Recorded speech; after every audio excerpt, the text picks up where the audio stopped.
Okay dear students, good morning. Budget 2023-24 आया है। आपने इस पर बहुत सारे चैनल्स में सुना होगा, बहुत सारे एक्सपर्ट्स का सुना होगा। मैं यहाँ पर अपनी कोई एक्सपर्टीज दिखाने नहीं आया। आपने देखा होगा पीछे भी जब भी बजट आया है तो मैं कुछ ब्रॉड आइडिया लेकर उपस्थित होता हूँ, क्योंकि मेरा अपना मानना है कि बजट कभी भी अकेला नहीं होता है। बजट का संबंध तात्कालिक पॉलिटिक्स से होता है, इंटरनेशनल रिलेशन से होता है। आप तो जानते हो कि हमारा सीधा नारा है, मैंने एजुकेशन में एक अप्रोच हमेशा चेंज करने की कोशिश की है, और वह है इंटीग्रेटेड अप्रोच। तो बजट भी अनइंटीग्रेटेड नहीं होता, इट इज केवल डेटा का खेल नहीं है। वैसे एक पुरानी कहावत आपने सुनी होगी, lies dam lies and statistics. क्योंकि स्टैटिस्टिक्स जो होती है वो कॉमन पीपल समझ नहीं पाते हैं, और स्टैटिस्टिक्स किसी को मिसलीड करने का बहुत बड़ा साधन है। मार्क ट्वेन का स्टेटमेंट दिया माना जाता है। कुछ लोग इसको एट्रीब्यूट करते हैं बेंजामिन डिज़रायली के लिए भी। उसने कहा लाइज मतलब झूठ, सफ़ेद झूठ, और स्टैटिस्टिक्स, ये तीन चीज़ें हैं कि लोगों को मिसलीड करती है। लेकिन इसका टाइटल कुछ अलग मैंने दिया है। आपको देखा होगा कि इस दशक का अनोखा बजट है।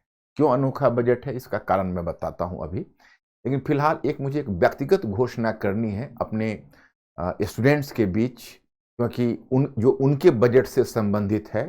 तो मैं पहले वो घोषणा कर दूं, फिर बजट पर आता हूं। जैसे मैंने इधर कुछ समय से ऐसा महसूस किया कि जैसे हर चीज़ का डेमोक्रेटाइजेशन होता है, तो एजुकेशन का भी एक तरह का डेमोक्रेटाइजेशन होना चाहिए। उस क्रम में जनरल स्टडीज़ वाले में भी आपने देखा होगा कि मेरा विशेष रूप से घोषणा रही थी खान स्टडी रिसर्च सेंटर से।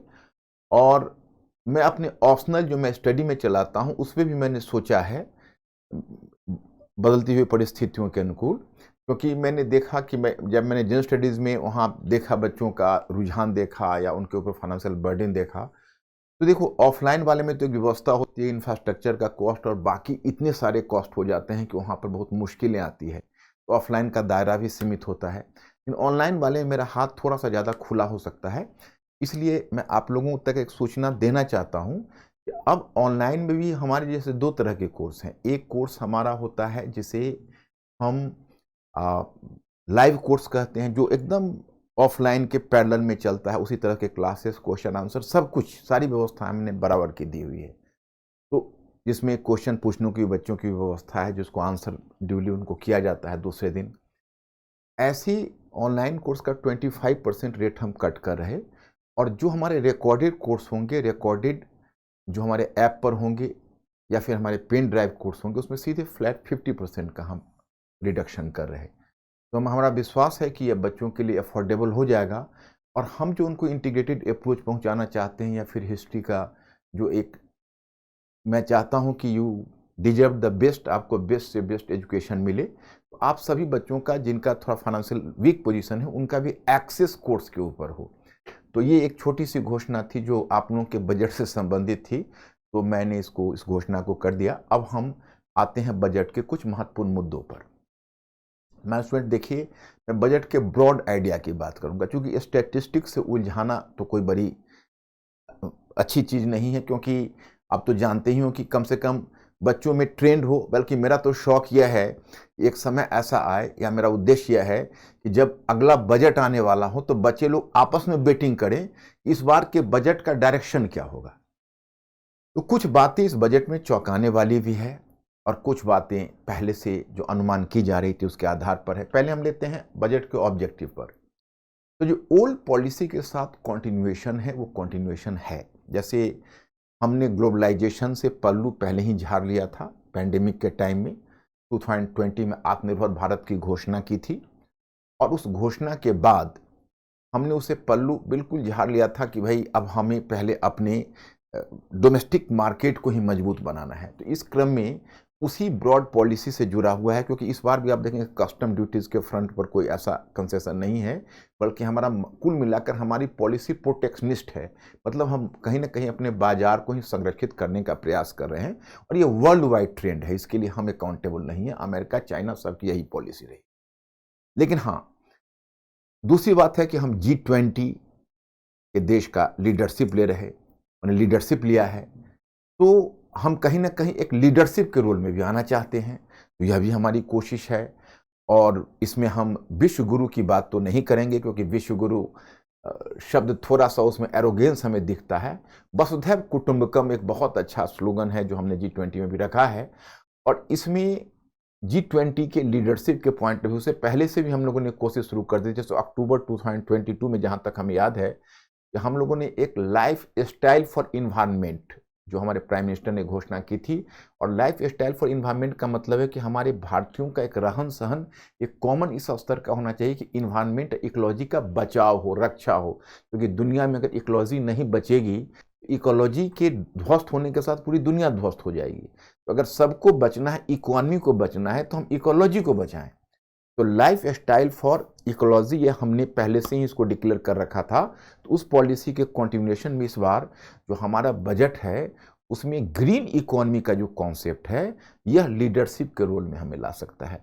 और विशेषकर 2070 में जो हम लोगों ने नेट जीरो का जो प्रॉमिस किया है, उस प्रॉमिस पर हम काफ़ी सीरियस उतरते हुए नजर आते हैं।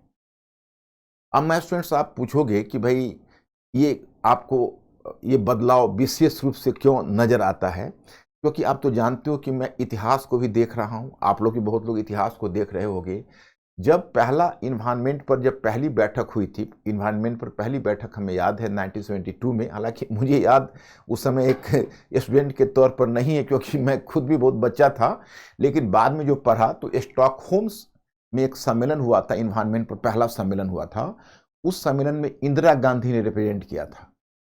तो उन्होंने दो बातें कही थी, एक पॉल्यूटर्स मस्ट पे, जिन्होंने इस इन्वायरमेंट को प्रदूषित किया है वही उसकी कीमत चुकाएंगे, हम नहीं चुकाएंगे। इस पर मैं एक लेक्चर भी बनाने वाला हूं भविष्य में कि दुनिया में इन्वायरमेंटल एंड इकोलॉजिकल जो पॉलिसी है वो कैसे ग्रो किया है, इंटरनेशनल डिप्लोमेसी इस पर क्या रही है, और फिर इंडिया का डिप्लोमेसी का उसमें क्या अप्रोच रहा है। तो इसलिए मैं इस पर एक लेक्चर बनाने का कई समय से प्लान कर रहा हूं और शीघ्र ही आपके सामने लाऊंगा, भरोसा रखें। और वह मुझे लगता है कि बच्चों के लिए आई ओपनर होगा, हमारा present and past communication series का होगा। एक तो इंदिरा गांधी ने यह नारा दिया था, और दूसरा इंदिरा गांधी ने कहा था कि गरीबी सबसे बड़ा प्रदूषक है, poverty is the worst polluter. मतलब जो गरीबी होती है, जो गरीब देश हैं वो अगर पॉल्यूशन नहीं करेंगे तो अपना डेवलपमेंट कैसे करेंगे। तो बहुत समय तक हम लोग इसी लाइन पर काम करते रहे और अकेला पूरे वर्ल्ड में रजिस्ट किया, फिर एक बेसिक कंट्री का ग्रुप बनाया जिसमें चाइना भी, साउथ अफ्रीका और ब्राज़ील भी शामिल रहा। हम लोगों ने बहुत रजिस्ट किया, लेकिन 2009 के कोपनहेगन कॉन्फ्रेंस के बाद धीरे धीरे हम मेल्ट डाउन करना शुरू हुए। और 2010 में हमें याद है कि जब वो डरबन में कॉन्फ्रेंस हुआ था और जयंती नटराजन जो इंडिया को रिप्रेजेंट कर रही थी, रिप्रेजेंटेटिव, उस समय हमको मेल्ट डाउन करना पड़ा। मतलब पश्चिम के दबाव के सामने, विशेषकर आइलैंड कंट्रीज के दबाव के सामने झुकना पड़ा। और उसके बाद जब से मोदी जी की सरकार आई तो लीडरशिप के रोल में चले आए। और 2015 में इन्होंने, जो आप लोगों ने कहीं पढ़ा होगा, इन्होंने एक बहुत अच्छा एक अवधारणा रखी, और उसको, जिसको आप कह सकते हो कि इंटरनेशनल जो solar alliance, international solar alliance 2015 में लंदन में कहीं उन्होंने स्पीच दिया था। और लंदन के स्पीच में उन्होंने यह बात कही थी कि भाई एक इंटरनेशनल सोलर अलायंस हम लोगों का बनना चाहिए। उन्होंने एक अच्छा नाम भी दिया था, इंडिया का सूर्यापुत्रा प्रोजेक्ट। उसमें हम लोगों ने लीडिंग रोल में गए। अब हम इन्वायरमेंट वाले में पेरिस में, क्योंकि पेरिस समिट में उस समय आपको याद करें ट्रंप ने पल्लू झाड़ लिया, उस समय यूरोपियन यूनियन डटी रही, इंडिया डटा रहा। और उसके बाद हमने COP27 में भी बहुत रेस्पॉन्सिबल भूमिका निभाई। और अब COP28 जो होने वाला है यूएई में, उसमें हम लोग एक अच्छे रोल में आने वाले हैं। तो ये हमें अपने आप में लगता है कि देखिए, इन्वायरमेंट में किसने आज से 150 ईयर्स पहले किसने पॉल्यूट किया, इस इन्वायरमेंट का इतिहास अगर देखते हैं तो फिर पश्चिमी शक्तियों को कटघरे में खड़ा करना पड़ता है, चाहे वो डिफॉरेस्टेशन का मामला हो या कार्बन मोनोक्साइड या फिर इंडस्ट्रियलाइजेशन का जो पॉल्यूटेंट्स का मामला हो, ओजोन डिप्रेशन का मामला हो। तो कल्पित तो वो लोग ठहरते हैं, लेकिन सवाल यह है कि दुनिया को बचना है। किसी ने गलती की, हम पुरानी गलतियों केवल याद करते रहेंगे तो काम नहीं चलेगा। और अगर वो रिस्पॉन्सिबिलिटी नहीं ले रहे तो इस ग्लोब को बचाने की रिस्पॉन्सिबिलिटी किसी न किसी को लेनी चाहिए। और इंडिया लीडरशिप के रोल में आ रहा है और ग्रीन इकोनॉमी का नारा दिया है, ये हमें बहुत अच्छा लगा। और आप देखते होंगे कि हमने एक टर्म का उपयोग किया है कि दशक का अनोखा बजट। दशक का अनोखा बजट, मैंने इस टर्म का उपयोग सिर्फ इसीलिए नहीं किया है क्योंकि मैं लगभग बजट को, जहाँ तक मुझे याद है कि हम अभी से नहीं 25-30 वर्षों से फॉलो कर रहे हैं, और बजट को फॉलो करने के बाद आज तक कोई भी ऐसा बजट हमने नहीं देखा जिस बजट में इतनी कम आलोचना हुई हो।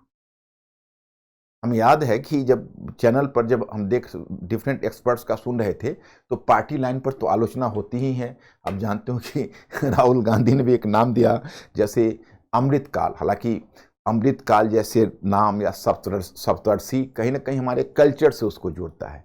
इसमें केवल हम एक सुझाव यह देना चाहेंगे, इसमें एक दो नाम ऐसा भी जुड़ जाए जो इंडिया का कंप्लीट कल्चर बताए। जैसे हमारे एंशियंट कल्चर की समृद्धि को तो बहुत अच्छी बताती है, सप्तर्षि का नाम है, वो कल्चर से जुड़ा हुआ। अमृतकाल का नाम है, अमृत पीढ़ी। आप मतलब हमारे जो नए बच्चे ने स्टूडेंट्स आप लोग हैं वो अमृत पीढ़ी के हैं भाई, ये तो बहुत बड़ी बात है। हम कई बार क्लास में भी चर्चा की कि भाई आप लोग कैसा महसूस करते हैं कि आप लोग अमृत पीढ़ी के हैं। ये नाम काफ़ी ठीक है, अपनी संस्कृति को संवर्धन करने का अधिकार सारे देशों को होना चाहिए, लेकिन इंडिया एक कंपोजिट कल्चर को रिफ्लेक्ट करता रहा है। तो मुझे लगता है कि भाई थोड़ा अगर यह हो जाता तो सोने में सुहागा हो जाता। मेरा एक जस्ट सुझाव है कि जैसे अब हमने अब देख रहे हो कि 10 लाख करोड़ हमने कैपेक्स मतलब कैपिटल एक्सपेंडिचर किया, जिसमें एक सबस्टेंशियल अमाउंट जा रहा है रोड्स के उप निर्माण पर जा रहा है, रेलवेज पर जा रहा है, या इंफ्रास्ट्रक्चर ट्रांसपोर्टेशन आदि के निर्माण पर खर्च हो रहा है। इतनी बड़ी रकम खर्च हो रही है, तो हम लोग जब इतने नाम दे रहे तो काश हम लोग थोड़ा उसको न्यू ग्रैंड ट्रंक का नाम दे देते, या ग्रैंड ट्रंक रोड जैसी कोई एक टर्म दे देते, या फिर थोड़ा सा शेर शाह को भी याद कर लेते। तो क्या होता है इससे कि एक लगता कि चलो भाई दुनिया में एक मतलब हम इंडिया के कंप्लीट कल्चर को लेकर चल रहे हैं, ये और सोने में सुहागा हो जाता। लेकिन चलिए, ये अपनी अपनी मर्जी सबकी। तो खैर यहाँ पर हम रुकते हैं। तो हम आपको बता रहे थे कि इस प्रकार से हम लोग लीडिंग रोल में आए, और ये अनोखा बजट इसलिए है कि कम से कम आलोचना हमने देखी, क्योंकि विशेषकर संजय बरू, हालांकि संजय बरू को मैं काफ़ी रेस्पेक्ट करता हूं एज एन इंटेलेक्चुअल, और वो कांग्रेस से एसोसिएटेड रहे हैं और प्रधानमंत्री मनमोहन सिंह के इकोनॉमिक एडवाइजर में भी रहे हैं। तो वो बजट पर जब बोलने आए तो उनको भी कुछ अस्पष्ट नहीं मिल रहा था ये चीज़ें, तो उन्होंने अटैक किया कि भाई फिस्कल डेफिसिट बहुत ज़्यादा है, मतलब जो राजकोषीय घाटा है ये बहुत ज़्यादा राजकोषीय घाटा है। लेकिन अब ये राजकोषीय घाटा ज़्यादा है तो इसमें आश्चर्य की बात नहीं है। अगर कोई इकोनॉमी का एक्सपर्ट होगा तो इस बात को भली भांति समझेगा कि पैंडेमिक के बाद जो इंडिया में स्थिति बनी तो उसके बाद तो राजकोषीय घाटा होना ही है। अगर राजकोषीय घाटा आज भी हम मान के चलते हैं 6.4 पर हम रुके पड़े हैं, 5.9 का हमने जो राजकोषीय घाटा का आंकड़ा रखा है, हो सकता है बहुत एम्बिशियस आंकड़ा हो तो ये नहीं पूरा हो, लेकिन 6.4 पर भी हम रुके पड़े हैं जबकि हम 9-10 पर पहुंच गए थे। इस हिसाब से हम इम्प्रूव ही कर रहे, तो ये कोई बहुत बड़ा मुद्दा नहीं है। ये बात जरूर है कि राजकोषीय घाटा होने से इकोनॉमी में अलग अलग तरह के कॉम्प्लिकेशंस आएंगे, और सरकार जितने अचीवमेंट्स का दावा कर रही है वो अचीवमेंट्स का दावा सही करार होना मुश्किल होगा। लेकिन चलिए फिर भी, तो हम लोग G20 के लीडरशिप में आए। अब इस बजट पर हम देखते हैं तो पहले 3 मुद्दों पर हम इसको देखेंगे। एक मुद्दा हम देखेंगे ग्रोथ का मुद्दा, और ग्रोथ का मुद्दा में मैं आपको बताऊंगा कि हम लोगों ने ग्रोथ को टारगेट रखा है। अब ग्रोथ को टारगेट रखा है तो बहुत बड़ी अच्छी बात है। तो ग्रोथ ये कैसे फुलफिल होगा, how we are going to fulfil it.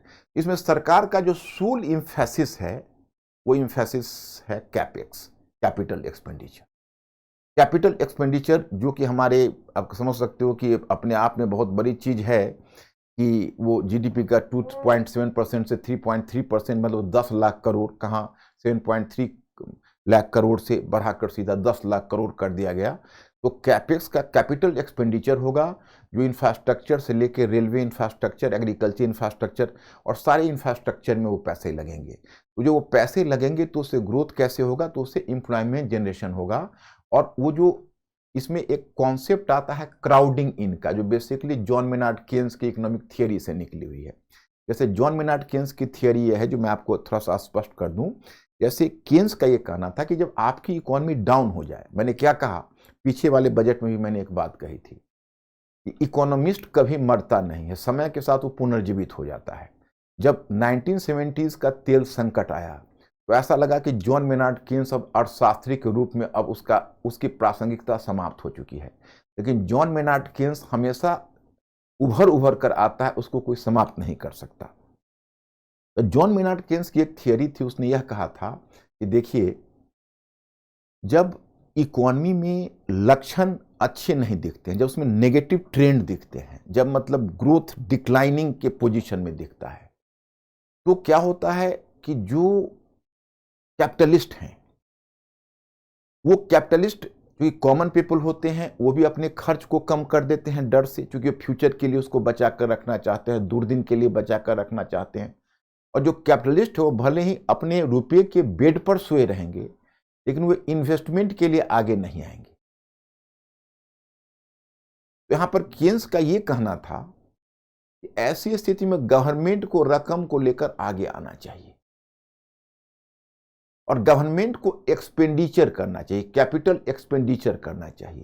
क्योंकि गवर्नमेंट अगर कैपिटल एक्सपेंडिचर को लेकर आगे आती है तो उससे क्या होगा, क्राउडिंग इन होगा। क्राउडिंग इन मतलब इससे जो प्राइवेट कैपिटलिस्ट है वो आकर्षित होंगे, वो इन्वेस्टमेंट करेंगे, वो भी कैपिटल इन्वेस्टमेंट करेंगे। जो प्राइवेट कैपिटलिस्ट है उसे पूरी इकोनॉमी ग्रो करेगी। उसका कहना है कि इससे इकोनॉमिक्स में एनिमल स्पिरिट आएगा, और एनिमल स्पिरिट आएगा तो ओवरऑल इकोनॉमी का डेवलपमेंट होगा। तो सरकार इसी थियरी पर चल रही है कि हम जो कैपेक्स का इन्वेस्टमेंट करेंगे उससे हमारी इकोनॉमी ग्रो करेगी और जो एनिमल स्पिरिट है वो ग्रो करेगा। लेकिन दूसरा फिर मुद्दा आता है कि सरकार का जो रेवेन्यू, दो तरह का एक्सपेंडिचर है, कैपिटल एक्सपेंडिचर तो बहुत ज्यादा बढ़ गया, लेकिन रेवेन्यू एक्सपेंडिचर को सरकार ने कम किया। अब कम किया तो कम में दो तरह की बातें नजर आती है। जैसे रेवेन्यू एक्सपेंडिचर में मतलब अगर ओवरऑल कहेंगे आप, रियल टर्म में मैं कम की बात कर रहा हूं, अगर आप ग्रॉस टर्म में कहेंगे तो 1.2% ज्यादा है, लेकिन अगर रियल टर्म में कहेंगे तो कम है। तो रेवेन्यू एक्सपेंडिचर कोई बढ़ा नहीं, रेवेन्यू एक्सपेंडिचर कम हुआ है। और रेवेन्यू एक्सपेंडिचर कम होने का मतलब है कि बाकी चीजों में जो इन्वेस्टमेंट है वह इन्वेस्टमेंट पर उसका इंपैक्ट पड़ेगा। जैसे आप देखिए, दो तरह की चीजें आपको दिखेगी। एक आपको दिखेगा सोशल सेक्टर में, सोशल वेलफेयर का ही। तो सोशल वेलफेयर में एक आता था सब्सिडी, जैसे फूड फर्टिलाइजर सब्सिडीज थी, इंटरेस्ट सब्सिडीज थी। उसके अलावा मनरेगा कार्यक्रम था, तो मनरेगा में भी आपने देखा होगा 33% के लोगों बजट कटौती हुई। बाकी जो आपका जो फर्टिलाइजर सब्सिडीज थी उसमें 90,000 करोड़ रुपए कम किए गए, डिडक्ट किए गए। उसी प्रकार से फूड सब्सिडीज में जो प्राइम मिनिस्टर के जो पहले से जो योजना चली आ रही थी, उस योजना को तो पहले से ही उस योजना को खटाई में रख दिया गया था। लेकिन उसके बाद फिर आप देखेंगे तो फिर फूड सब्सिडीज में भी कमी आई, फर्टिलाइजर में भी कमी आई, और इंटरेस्ट पेमेंट है उसमें मनरेगा वाले कार्यक्रम में कमी आई। ये कमी आई तो ये कहीं ना कहीं सोशल वेलफेयर के फ्रंट पर ये कहीं ना कहीं गिरावट दिखाती, तो वो कमी आई। तो इसमें गवर्नमेंट का लॉजिक यह है कि देखिए, अब पैंडेमिक से इंडिया उबर रहा है, इसलिए इतना ज्यादा अब वेलफेयर पर खर्च करने के बजाय हमको प्रोडक्टिव इन्वेस्टमेंट करना चाहिए। एक तरह से आप कहें तो मैं क्या कहूं, इकोनॉमिक्स सर और पैर की बीमारी है। बड़े बड़े अच्छे एक्सपर्ट्स को भी खड़ा कर दोगे तो कंसेंसस तो इस पर होगा नहीं। कंसेंसस इसलिए नहीं होगा कि एक इकोनॉमिस्ट उसका एक सोल्यूशन देंगे, दूसरा इकोनॉमिस्ट एक दूसरा सोल्यूशन देंगे। तो और ये सिर और पैर की बीमारी है। आपको तय करना होगा कि आपको सिर के दर्द को ज्यादा बड़ा मानना है या पैर के दर्द को ज्यादा बड़ा मानना है। अब दुनिया में अर्थशास्त्र भी दो तरह के, मैं एक एग्जांपल आपको बताता हूं। आप कहेंगे भाई बजट से दूर मैं आपको क्यों ले जा रहा हूं, तो चूंकि एक ब्रॉड वे में आप बजट को समझो, आप केवल उसको डेटा के तौर पर न समझो। जैसे एक तरफ जगदीश भगवती और पानगररिया, अरविंद पानगररिया जैसे अर्थशास्त्री, वो मानते हैं कि पहले ग्रोथ को लाइए, जब ग्रोथ आएगा तो सब तक रोटी पहुंचेगी। तो पहले आपको इकोनॉमी के ग्रोथ पर ध्यान देना चाहिए। जब टू ट्रैक की बात करते हैं, फर्स्ट ट्रैक में आप इकोनॉमी में ग्रोथ करिए, एग्रीकल्चर में और बाकी सेक्टर्स में ग्रोथ करिए, और जब ग्रोथ आपका हो जाता है सफिशिएंट, तब आप उसका दो तरीका अपना सकते हैं। आप उसके बाद सोशल सेक्टर में खर्च करिए और विशेष करो इनकम ट्रांसफर पर बल देते हैं। सब्सिडीज पर तो उनका विश्वास नहीं, उनको लगता है सब्सिडी टारगेटेड ग्रुप तक पहुंच ही नहीं पाता है, इसलिए income transfer is the best solution. ये है जगदीश भगवती। अमर सेन और ड्रेजे का जो कॉन्सेप्ट है, इनका कॉन्सेप्ट अलग है। इनका कहना है कि देखिए, अगर आप हेल्थ और एजुकेशन सेक्टर में जब इन्वेस्ट करते हैं तब ह्यूमन कैपिटल डेवलपमेंट होता है, और ह्यूमन कैपिटल डेवलपमेंट होगा तो ग्रोथ सस्टेन करेगा, नहीं तो ग्रोथ होगा तो इनइक्वलिटी बढ़ेगी, और जब ग्रोथ के बाद इनइक्वलिटी बढ़ेगी तो ग्रोथ भी सस्टेन नहीं होगा, वो भी सस्टेन नहीं रहेगा, वो भी टूट जाएगी, क्योंकि डिमांड क्रिएट नहीं होगा। क्योंकि जो लोग डिप्राइव्ड क्लास है वो तो मार्केट के रूप में काम नहीं करेंगे, तो डिमांड क्रिएट नहीं होगा, और डिमांड क्रिएट नहीं होगा तो ग्रोथ सस्टेन नहीं करेगा। तो ये दूसरे वाले ग्रुप, अमर सेन और ड्रेजे के ग्रुप का मानना है। तो मैं इस पर यह बताना चाहता, यह जो बजट है वह ग्रोथ को लेकर चल रहा है कि भाई हम ग्रोथ को बढ़ा लेंगे, तो हम ग्रोथ को बढ़ाएंगे तो फिर सब पूरे इकोनॉमी में ऑलरेडी वेलफेयर जैसी चीजें होगी। वैसे तर्क देते हैं कि भाई सोशल वेलफेयर में कटौती की तो सोशल वेलफेयर में मतलब कटौती नहीं हुई, मैंने एक्चुअल टर्म में, मतलब अगर एक्चुअल टर्म में देखोगे तो गिरावट ही आपको दिखेगी, और कई जगहों पर तो स्पष्ट अमाउंट को काटा है। तो वो तर्क नहीं देते हैं। जैसे हमने देखा कि टीवी स्वामीनाथन का आर्गुमेंट था कि देखिए, आप ग्रामीण क्षेत्र में मनरेगा को केवल अब बजट कम देखते हो, तो आप इतना ज़्यादा उसके लिए चिंतित मत होइए, क्योंकि मैंने दूसरे दूसरे क्षेत्र में बजट बढ़ाए हैं। जैसे जल जीवन वाले में हमारा बजट ज़्यादा है, या रूरल डेवलपमेंट के अन्य प्रोग्राम में देखिए तो हमारा इकोनॉमिक आउटले पहले की तुलना में बढ़ा है, इसलिए आप मनरेगा के उसके साथ आप करके देखिए, तो आपको पता चलेगा कि नहीं, जो ग्रामीण बजट है वो कम नहीं हुआ है। तो उनका एक तर्क ये है। तो खैर चलिए, एक तो सोशल वेलफेयर के मोर्चे पर, दूसरा मोर्चा है कि हेल्थ और एजुकेशन सेक्टर। सोशल वेलफेयर के मोर्चे पर तो भी कष्ट की बात है। कष्ट की बात इसलिए है कि अभी अगर आप लोग अपने आसपास के परिवेश को देखिए अपार्ट फ्रॉम बजट, तो आपको पता चलेगा कि जब पैंडेमिक से हम लोग बहुत हद तक उबरे भी हैं, इसमें कोई सा रिकवर किया है, उसमें जो व्हाइट कॉलर जॉब्स है वो तो फिर रिगेन हो गया, लेकिन जो ब्लू कॉलर जॉब्स है वो भी अभी पूरी तरह से रुख नहीं पकड़ पाया है। और बहुत सारे लोगों को व्यक्तिगत तौर पर आप देखेंगे या तो अंडरपेड हैं या अनएम्प्लॉयड है। तो ऐसी स्थिति में इन सेक्टर में अगर आप एक्सपेंडिचर को कट कर देते हो तो इमीडिएट लोगों को राहत नहीं मिल पाएगी, जिनको वहां पर रोजगार मिल रहा था। तो कहोगे भाई हमने कैपिटल एक्सपेंडिचर को बढ़ाया है, कैपेक्स को, जिसे एसेट फॉर्मेशन होगा और एम्प्लॉयमेंट जनरेशन होगा। तो आप इस बात को नहीं भूल सकते कि आपका जो कैपेक्स एक्सपेंडिचर है वो बेसिकली कैपिटल इंटेंसिव है। कैपिटल इंटेंसिव एम्प्लॉयमेंट जनरेशन कम होता है। आप रेलवे में इन्वेस्ट करेंगे, आप हाईवेज में इन्वेस्ट करेंगे, सब में करेंगे, बट इसमें क्या होता है, कैपिटल का कंटेंट ज़्यादा होता है और लेबर का कंटेंट कम होता है, तो उसमें अपेक्षित एम्प्लॉयमेंट जनरेशन नहीं हो पाएगा। तो कम से कम पोस्ट पैंडेमिक एरा में अभी बहुत लोगों को राहत की जरूरत थी, तो थोड़ा तो सोशल वेलफेयर और होना चाहिए, उसको अभी कटौती करना ठीक नहीं है, या उसको कम करना।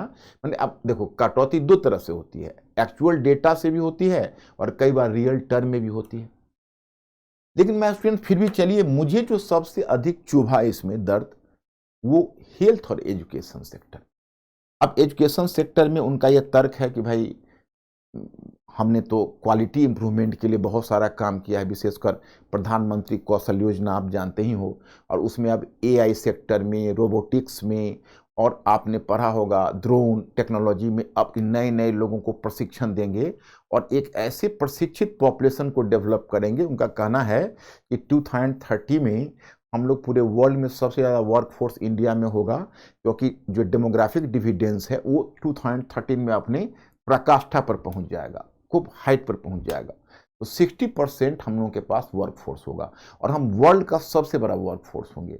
तो अब ये कह रहे हैं कि भाई वर्ल्ड का सबसे बड़ा वर्कफोर्स होंगे, चलिए वहाँ तक तो ठीक है, that is a good thing. लेकिन उसमें हम कहते हैं कि भाई उन्होंने कहा कि हम क्वालिटी ऑफ वर्कफोर्स को बढ़ाएंगे, एआई की टेक्नोलॉजी है या फिर रोबोटिक्स है या ड्रोन टेक्नोलॉजी है, उस सबको हम डेवलप कर रहे हैं। लेकिन प्राइमरी और सेकेंडरी एजुकेशन के लेवल पर क्या हो रहा है, कॉलेज एजुकेशन के लेवल पर क्या हो रहा है, तो उसमें फिर टीवी स्वामीनाथन ने एक तर्क दिया, वो हम कन्विंस नहीं हुए उनके तर्क से। उनका ये कहना है कि देखिए, हमारे यहाँ टीचर्स की कमी नहीं है, टीचर स्टूडेंट जो रेशियो है उसमें टीचर्स का रेशियो अच्छा खासा है, और स्कूलिंग में कहीं कोई प्रॉब्लम नहीं है, उसमें इन्वेस्टमेंट करने की जरूरत नहीं, जरूरत क्वालिटी ऑफ एजुकेशन में है। तो क्वालिटी ऑफ एजुकेशन के लिए तो आपको स्कूल इंफ्रास्ट्रक्चर सुधारना पड़ेगा, उसके लिए आपको खर्च करना पड़ेगा, उसके लिए टीचर्स ट्रेनिंग करनी पड़ेगी। उसमें आपने 2020 का एजुकेशन पॉलिसी तो लाया है, उसमें आपने ये भी वादा किया है, जो मैं बार बार आप लोगों को कह रहा हूँ, कि हम इंडियन स्टूडेंट्स को सोचने वाला प्राणी बनाएंगे, critical problem solving, critical thinking develop करेंगे। लेकिन ये कब होगा इंडिया की कॉलेज और स्कूल एजुकेशन में? सबसे बड़ी समस्या सरकार को समझनी पड़ेगी कि केवल साइंस एंड टेक डेवलप करने से या टेक्नोलॉजी के फील्ड में हम आगे बढ़ जाएं, लेकिन अगर हमारा सोशल साइंस पिछड़ जाता है तो राष्ट्र आगे नहीं बढ़ पाएगा। सोशल साइंस में भी इन्वेस्टमेंट होना चाहिए। तो एक तो हमको एजुकेशन के सेक्टर में रियल टर्म में कोई बढ़ोतरी नहीं हुई, बल्कि मैं उसको कमी ही मानूंगा, उसमें इन्वेस्टमेंट हमें नहीं दिखा। दूसरा, जो हेल्थ सेक्टर हमें बहुत चुभा। हेल्थ सेक्टर इसलिए चुभा कि आप लोग भी को ध्यान होगा, कोरोना का जो सेकेंड वेव इंडिया में आया था, उस दर्द को हम भूल नहीं पाए। जब अपने लोग जो ऑक्सीजन के बिना मर रहे थे, और हॉस्पिटल टू हॉस्पिटल, हॉस्पिटल में था नो रूम, और जब गाड़ी में लेकर लोग अपने पेशेंट को जब हॉस्पिटल टू हॉस्पिटल दौड़ता था और हॉस्पिटल में जगह नहीं मिलती थी, उस समय लगता था कि इंडिया क्यों अपने आप को इकोनॉमिक सुपर पावर या 5 ट्रिलियन की इकोनॉमी की बात करता है। पहले तो लोगों को एक बेसिक हेल्थ फैसिलिटीज मिलनी चाहिए। आज भी मैं मानता हूं कि इंडिया में 80% लोग ऐसे हैं जो अपने हेल्थ के खर्चे को वहन नहीं कर सकते हैं। सरकारी जो मशीनरी है, वो सरकारी मशीनरी या हमारे जो गवर्नमेंट हॉस्पिटल्स हैं, वो कम्प्लीटली इनएफिशिएंट हैं, और जो प्राइवेट हॉस्पिटल्स हैं इतने महंगे हैं कि कॉमन पीपल उनको, ठीक है, आप प्रधानमंत्री में आप देखते हो कि प्रधानमंत्री ने इसमें कुछ एक प्रोग्राम लाए हेल्थ से, लेकिन वो सब 5 लाख पर फैमिली, वो कोई सॉल्यूशन नहीं है जब तक आपका हेल्थ इंफ्रास्ट्रक्चर नहीं सुधर जाता। और हमने पढ़ा था उस समय जब पैंडेमिक आया था, 1920 में जब स्पेनिश फ्लू आया था, उस समय पहले यूरोप का हेल्थ इंफ्रास्ट्रक्चर भी उतना ही बुरा था, लेकिन जब वहाँ पर वो पैंडेमिक जब घटित हुआ तो हेल्थ इंफ्रास्ट्रक्चर को वहाँ पर काफ़ी स्ट्रॉन्ग कर दिया गया, और यूरोप में कम से कम हेल्थ इंफ्रास्ट्रक्चर को सुधार दिया गया। इंडिया जैसे देशों में जो हेल्थ है वो इनसफिशियंट है, इस पर कुछ और भी काम होना चाहिए। और मुझे लगता है कि गवर्नमेंट की अगर सबसे बड़ी प्रायोरिटी एरिया होनी चाहिए तो हेल्थ और एजुकेशन। लेकिन सबसे बड़ी बात होती है कि हेल्थ और एजुकेशन का फ़ायदा तो आगे आने वाली पीढ़ी को मिलता है। इसमें दिल्ली गवर्नमेंट में मैं ये नहीं मानता हूँ, दिल्ली गवर्नमेंट ने चाहे जो कुछ भी अच्छाइयाँ बुराइयाँ रही हो, हमें उस पर हम एक पॉलिटिकल स्टेटमेंट नहीं दे रहे, so please don't anybody to take, मैं किसी पार्टी पक्षधरता की बात नहीं करता, लेकिन कम से कम दिल्ली गवर्नमेंट का एक चीज़ हमको लगती है कि हेल्थ में और एजुकेशन में इन्वेस्ट कर रहा है। हमने देखा कि एक आदमी को मैंने लाइव विजुअलाइज किया, जो बहुत बीमार था, वो गया अपने मोहल्ले में, उसके मोहल्ले में एक बहुत अच्छा हॉस्पिटल वर्क कर रहा था, और 15-20 डेज वो हॉस्पिटलाइज रहा, वहाँ से रिकवर होकर निकला। अगर यही 5 वर्ष पहले अगर वो रहता इंसान तो मर गया हो। तो मैंने डे टू डे लाइफ में, बजट कोई ऐसा नहीं कि हमारे पन्नों पर है, हम केवल डेटा एनालिसिस कर रहे हैं, इसको डे टू डे लाइफ में फील करने की जरूरत है कि इसका क्या रियल लाइफ किस तरह से एप्लीकेशन इसका हो पाता है। तो इस मामले में, लेकिन चलिए, हेल्थ और एजुकेशन के मोर्चे पर थोड़ा और होना चाहिए था, लेकिन फिर भी जो हो रहा है, एक बात की प्रशंसा में इस सरकार को करना चाहूंगा। वह क्या कि 9 स्टेट्स में इलेक्शंस होने वाले, और अगले वर्ष आप जानते हैं कि इतना बड़ा इलेक्शन होने वाला है इंडिया का, और जिसमें नेक्स्ट प्राइम मिनिस्टर और इतना आम चुनाव होने वाला है, उसके बावजूद भी सरकार नहीं हिली और पॉपुलिस्ट मेजर्स की तरफ नहीं गई। मतलब वो लोगों में मनलोभावन कार्यक्रम लेकर नहीं आई। कहीं ना कहीं इसके दिमाग में यह था कि हमें इकोनॉमिक ग्रोथ को आगे बढ़ाना है, और इसके लिए हमको लॉन्ग टर्म में काम करना है। तो कहीं ना कहीं सरकार सोच रही है कि अगले टेन्योर में भी हम आ रहे हैं, ये एक ऑप्टिमिस्टिक चीज़ है। तो ये है। दूसरी बात है कि ये हिम्मत बहुत कम सरकार में अब होती है कि कैपिटल एक्सपेंडिचर को हम बढ़ाते जाएं और रेवेन्यू एक्सपेंडिचर को कम करते जाएं। रेवेन्यू एक्सपेंडिचर आपका असेट फॉर्मेशन नहीं करता है, एसेट फॉर्मेशन करता है कैपिटल एक्सपेंडिचर। ये सरकार ने कैपिटल एक्सपेंडिचर को बढ़ाया है और रेवेन्यू एक्सपेंडिचर को ही कम करने की हिम्मत जुटाई है इलेक्शन वर्ष में। ये प्रेजवर्दी है कैपेक्स को बढ़ाना। तो ये मैं समझता हूँ कि ये एक अच्छी चीज़ है। एक चीज़ जो मुझे और जगह अगर आप कहोगे तो चुभ रही है, वो ये है कि एग्रीकल्चर सेक्टर नेग्लेक्टेड लग रहा है। एग्रीकल्चर में हालांकि कुछ इंफ्रास्ट्रक्चर डेवलपमेंट की बात, जो कैपेक्स है उसका खर्च कुछ एग्रीकल्चर एनिमल हस्बेंड्री के फील्ड में भी है, लेकिन जो एग्रीकल्चर में वादा किया गया था 2015 में कि 2022 तक जो हमको एग्रीकल्चर इनकम है उसको डबल करना है, वो डबल तो हुआ नहीं बल्कि बढ़ा ही नहीं। और पिछले कुछ समय से 3% पर उसका ग्रोथ स्टैग्नेंट है। लेकिन इस बजट तक आकर लगता है कि सरकार का एग्रीकल्चर से ध्यान हट गया है। वो एक बहुत बड़ा एरिया है इंडिया में। आप अगर ग्रोथ करना चाहते हैं तो एग्रीकल्चर सेक्टर को नेग्लेक्ट करके आप ग्रोथ नहीं कर सकते। आप हाईवेज और सुपर हाईवेज बनाएंगे, परंतु एग्रीकल्चर सेक्टर एक ऐसा एरिया है जिसके ग्रोथ के बिना इंडिया का ओवरऑल ग्रोथ संभव नहीं होगा, क्योंकि आज भी हमारे पॉपुलेशन का 50% एग्रीकल्चर पर डिपेंड करता है। इसलिए एग्रीकल्चर सेक्टर थोड़ा हमें नेग्लेक्टेड लगा।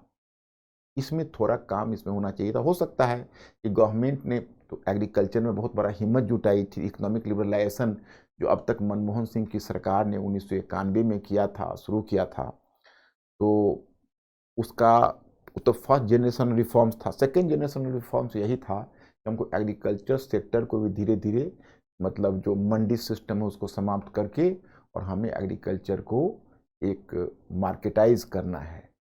तो वह जो ऑब्जेक्टिव जो बनाया गया था, हमें लगता है कि बीच में जो गवर्नमेंट ने 3 बिल लाए थे और वह बिल का वो एग्रीकल्चर को ट्रांसफॉर्म करना चाहती थी, परंतु वो बिल को वापस लेने से शायद लगता है वो निराश हो गई और एग्रीकल्चर में मेजर रिफॉर्म्स करने का उसका जो इंथुसियाज्म था, थोड़ा उत्साह था, वो लगता है कुछ ठंडा पड़ गया। ये चीज़ हमको लगी कि उसमें थोड़ा ये होना चाहिए था।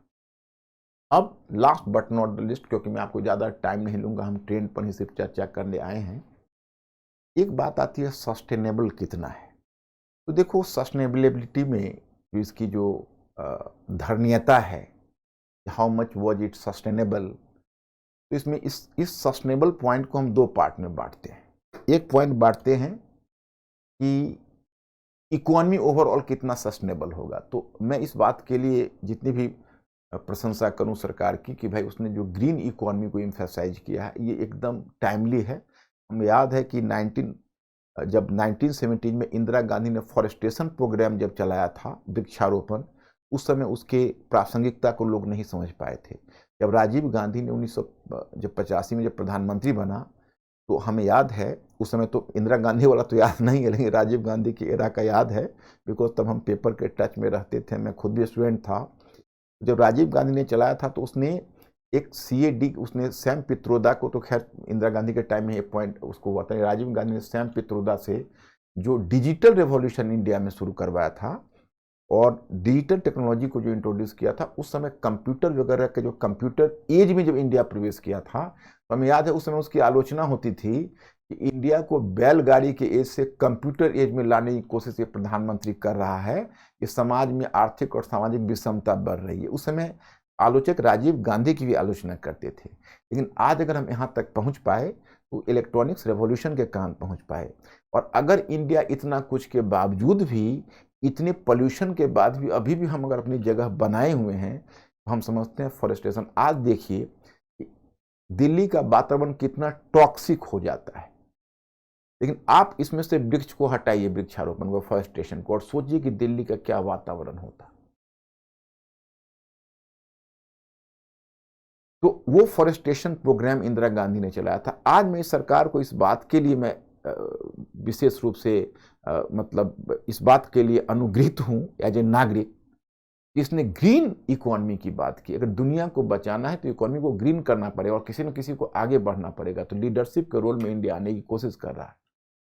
और इसमें जो आप देखते हो नेशनल हाइड्रोजन मिशन है या फिर मैनग्रोव डेवलपमेंट की जो कोस्टल एरियाज में बात चल रही है, या कई जगहों पर मनरेगा से फॉरेस्टेशन को जोड़ा जा रहा है, 35,000 करोड़ रुपीस इन्वेस्टमेंट इस फील्ड में करने का जो प्लान है, ये सब अपने आप में एक बहुत ही प्रोग्रेसिव स्टेप है जो इकोनॉमी को लॉन्ग टर्म में सस्टेनेबल बनाएगी, जिसको ग्रीन इकोनॉमी आप कहेंगे।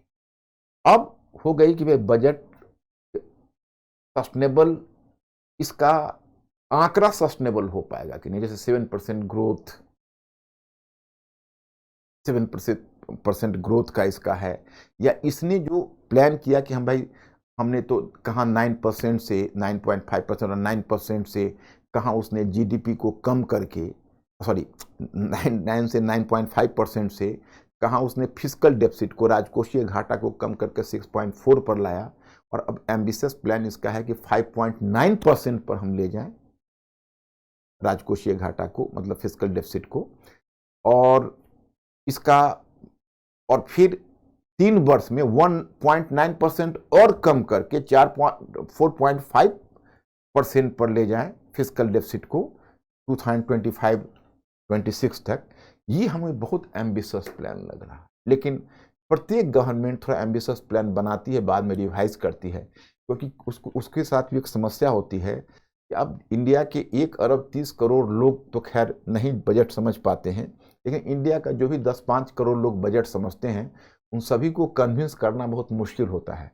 तो थोड़ा एम्बिशियस डेटा दिखाना पड़ता है, इकोनॉमिक सर्वे को भी और थोड़ा सा बजट को भी। तो मुझे ये थोड़ा एम्बिशियस लग रहा है, विशेषकर इसलिए ये सरकार मान कर चल रही है क्योंकि अब यूक्रेन वॉर अभी कंक्लूड नहीं हुआ है। तो पहली बात तो आपका यही है कि आपका पेट्रोलियम या फ्यूल का कॉस्ट आगे क्या होने वाला है, ना हम जान रहे हैं ना आप जान रहे हैं, क्योंकि यूक्रेन वॉर अभी कंक्लूड नहीं हुआ है। दूसरी बात यह है कि इकॉनमी में, दुनिया में 1/3 इकॉनमी है उसका डिक्लाइन हुआ पड़ा है, और स्वयं IMF का भी जो फॉरकास्टिंग है वो यही है कि भाई इन 2023 में और 24 में दुनिया की इकॉनमी डिक्लाइन होगी। तो हम लोग इस ऑप्शन पर काम कर रहे हैं कि हम लोग वर्ल्ड इकॉनमी से, ऐसा नहीं है, हमारा एक्सपोर्ट बेस्ड इकॉनमी नहीं है, इसलिए दुनिया में अगर ऐसा होगा तो हम लोग ज़्यादा प्रभावित नहीं होंगे। प्रभावित चाइना होगा, ईस्ट एशिया होगा, या साउथ ईस्ट एशिया के देश होंगे जिनका एक्सपोर्ट बेस्ड इकॉनमी है। हम लोग सेल्फ रिलायंट अपने आप को बना रहे हैं, आत्मनिर्भर भारत की बात कर रहे हैं।